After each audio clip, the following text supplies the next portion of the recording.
اور دائی وہ ساتھیوں کے جوڑ کا ذریعہ ہے. نبی امت کے جوڑ کا ذریعہ ہے, ماں گھر کے جوڑ کا ذریعہ ہے, دائی ساتھیوں کے جوڑ کا ذریعہ ہے.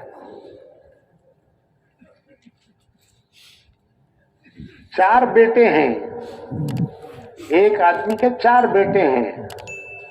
ایک مولانا صاحب, ایک ڈاکٹر صاحب,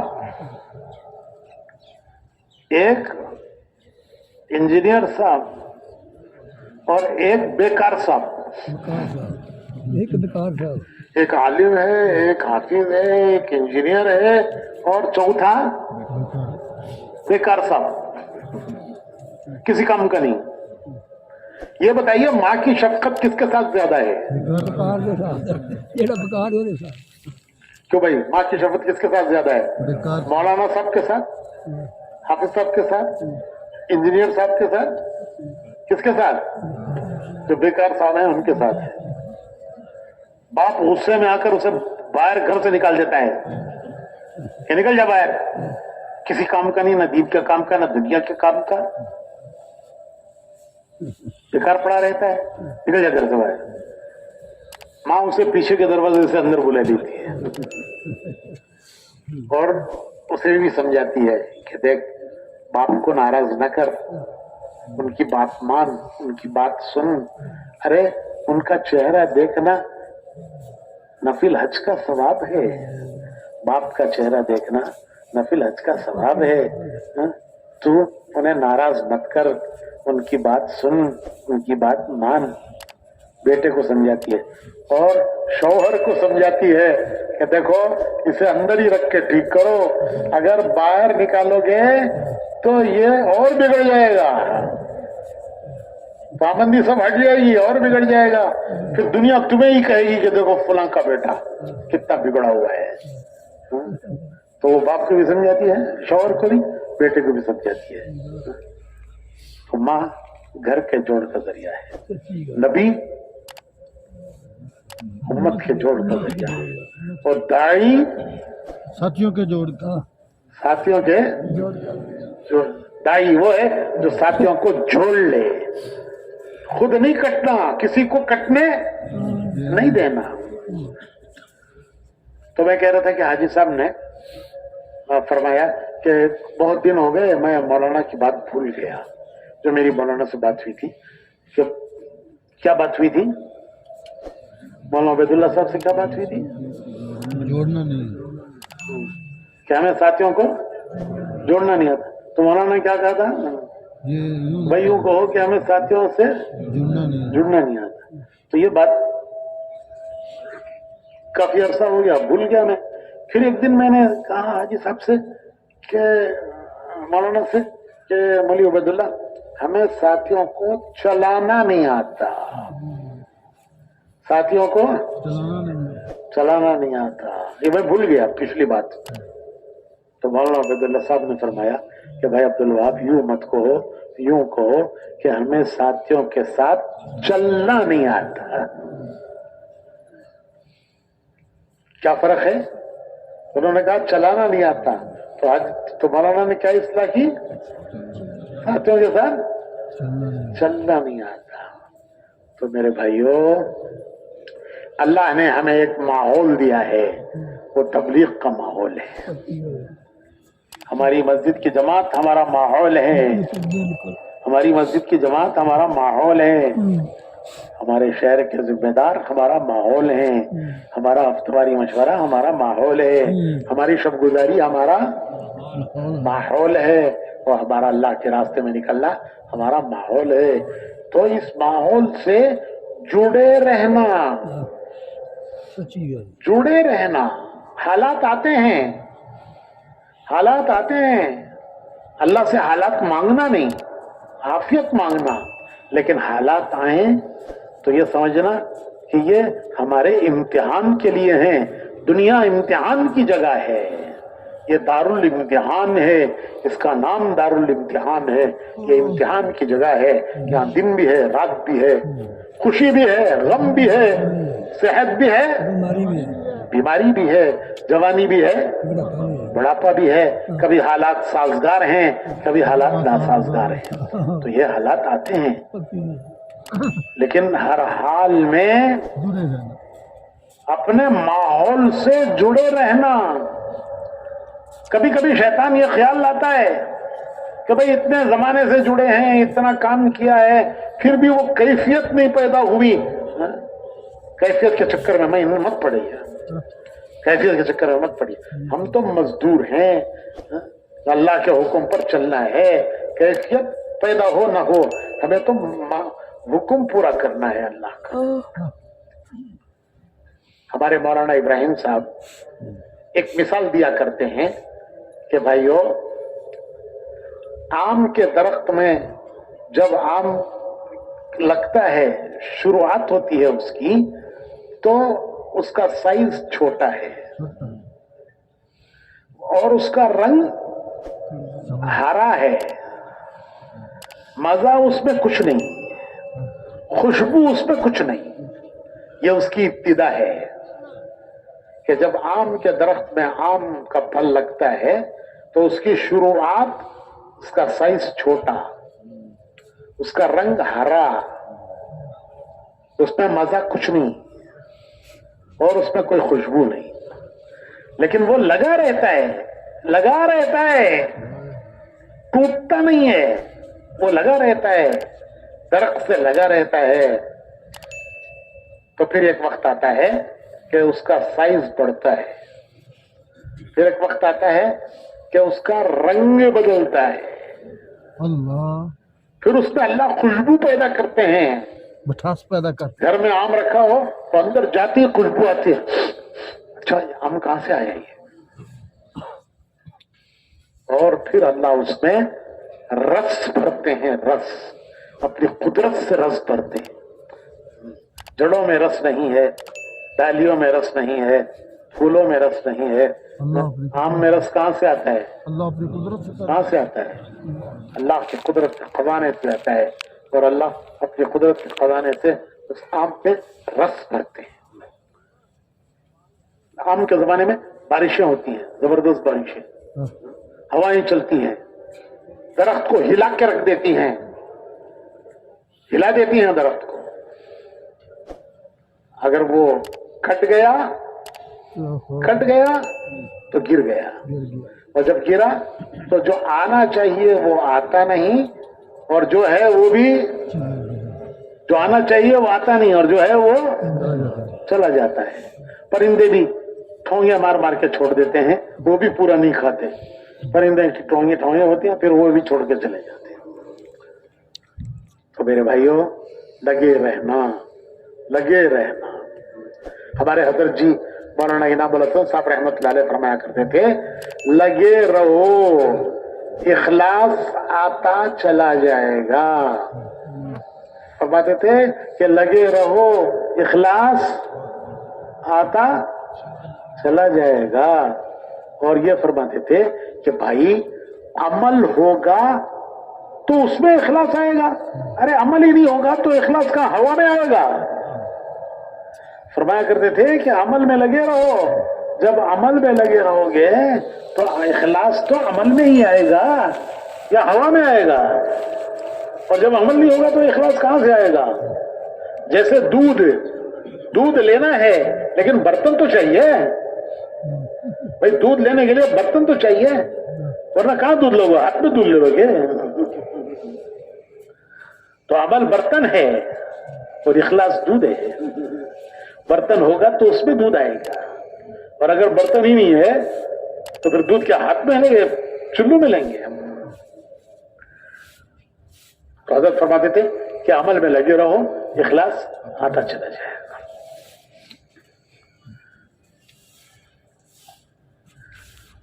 تو یہ جڑنا اور جوڑنا، اس کے لیے 3 باتیں ضروری ہیں. کام کرنے والوں میں 3 باتیں ضروری ہیں. 3 باتیں. ایک، زبان میٹھی، زبان میٹھی، کھینچی نہیں، کہ جہاں سے چلے وہاں سے کاٹتی چلی جائے، کھینچی جہاں سے چلی کپڑے کو کاٹتی چلی گئی، اب وہ کپڑا کسی کام کا نہیں، کٹ گیا، کھینچی کاٹتی چلی گئی۔ تو زبان میٹھی گنے کی طرح، گنا کہاں سے میٹھا ہے بھائی؟ کہاں سے کھاؤ تو میٹھا ہے، کہیں سے بھی کھاؤ وہ میٹھا ہے۔ اور کریلا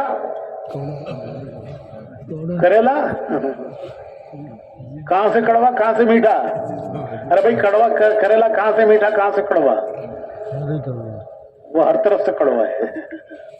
تو زبان کریلے کی طرح نہیں، قیچی کی طرح نہیں، وہ مٹھاس میٹھی کہ کہیں سے بھی کھاؤ وہ میٹھی ہے۔ ہمت بڑھانے والی، حوصلے دلانے والی، ہمت بٹھانے والی نہیں، حوصلہ توڑنے والی نہیں، ہمت دلانے والی، حوصلے دلانے والی۔ تو زبان میٹھی ہو،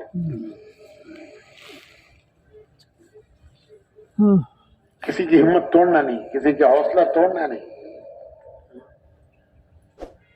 تو میں ایک مرتبہ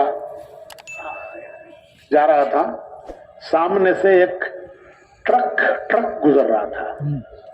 یہ ٹرکوں پر، بسوں پر پیچھے کچھ لکھا ہوا ہوتا ہے، کچھ نہ کچھ لکھا ہوا ہوتا ہے۔ یہ جو کرائے پر چلتی ہیں بسیں، گاڑیاں، ٹرک، ان پہ کچھ لکھا ہوا ہوتا ہے۔ تو وہ ٹرک پہ پیچھے لکھا ہوا تھا دل برائے فروخت، دل برائے فروخت۔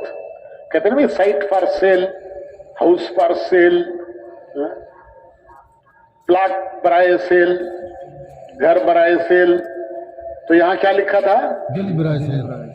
دل برائے فروخت۔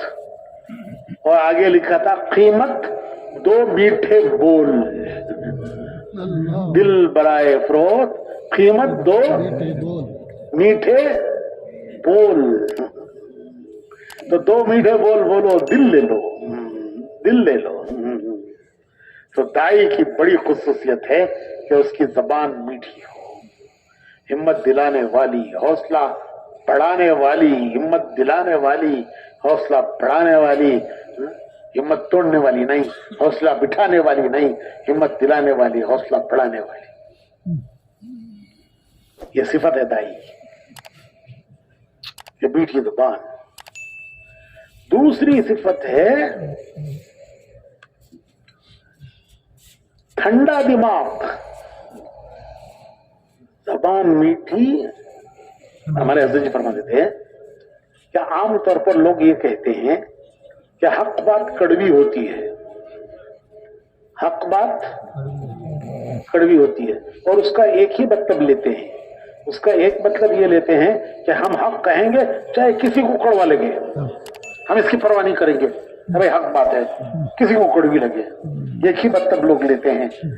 حضرت جی وہاں انعام صاحب فرماتے تھے کہ اس کا ایک اور مطلب بھی ہے، اس کا ایک مطلب اور یہ ہے کہ حق بات کو ایسے انداز سے کہو کہ سننے والا قبول کر لے، چاہے اس طرح کہنا تمہیں کڑوا لگے۔ ایک مطلب یہ ہے کہ سننے والے کو کڑوا لگے، وہی مطلب ہم سمجھتے ہیں کہ ہم تو کہیں گے چاہے سننے والے کو کڑوا لگے۔ حضرت جی نے کیا فرمایا؟ یوں فرمایا کہ ایسے انداز سے کہو، ایسے طریقے سے، اسلوب سے کہو کہ سننے والا قبول کر لے، چاہے اس طرح کہنا، بولیے، تمہیں کڑوا لگے۔ کہ صرف سننے والے کے لیے سارا کڑوا، بولنے والے کے سب میٹھا ہی چاہیے۔ ارے بھائی بولنے والا ایسے انداز سے بولے کہ اس کا بولنا چاہے اس کو کڑوا لگے لیکن سننے والا قبول کر لے۔ ایک مطلب یہ بھی ہے۔ تو میں کہہ رہا تھا کہ زبان میٹھی۔ دوسری بات، دماغ ٹھنڈا، ٹھنڈا دماغ۔ ایک صاحب آئے، تعارف کرایا، یہ ہمارے یہاں کے بڑے سرگرم کارکن ہیں، سرگرم کارکن۔ میں نے کہا بھائی سرگرم تو نہیں ہونا چاہیے، پیر گرم ہونے چاہیے، خوب گشت کریں، پیر گرم ہونے چاہیے، خوب گشت کریں، سب تو ٹھنڈا ہونا چاہیے۔